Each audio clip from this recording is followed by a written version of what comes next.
This might be the most epic line ever said in history, and it came at one of ancient Rome's lowest points. I'm reading the History of Rome by Livy each day and giving you the highlights. This is day 30, let's get into it.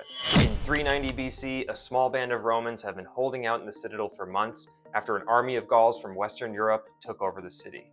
The Gauls were easily able to defeat the Roman army, but they've been unable to take the citadel and have settled in for a siege. The closest they ever got to a complete victory was when they discovered a secret path up to the Roman encampments. But right before they breached the defenses, they disturbed a flock of sacred geese whose honking alerted the Romans to their presence, and they were able to fight them back. Ever since then, it has become a grueling and slow ordeal. Both sides are falling to starvation, and the Gauls are getting sick because they're not used to the hot Roman climate. But it's the Romans who fold first. They make a deal with the Gauls to break the siege for 1,000 pounds of gold. When it comes to actually measuring the gold, the Romans notice that the Gauls are sort of cheating them by using scales that increase the weights on one side. When the Romans complain about this, one Gallic leader throws his sword on the scale and says, "Woe to the vanquished," a line that has gone down in history as one of the coldest ever recorded.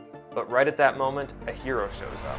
Marcus Furius Camillus rides into the middle of that transaction and demands that it be stopped. He's an exiled Roman general who has been training troops for the last several months outside the city, and he's finally ready to take action. He tells the Gauls that the deal they made with the Romans is not legitimate because he was secretly made dictator a short while before.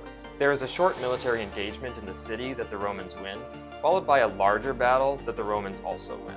Soon, Camillus has rid the city of Gauls, a feat so important, the Romans begin to call him the second founder of Rome. And that's all for this series. This is a good stopping point because it sort of encapsulates the best parts of all the earliest history of Rome. I am going to return to it at some point, but for now I'm going to move on to a different book from a different time period.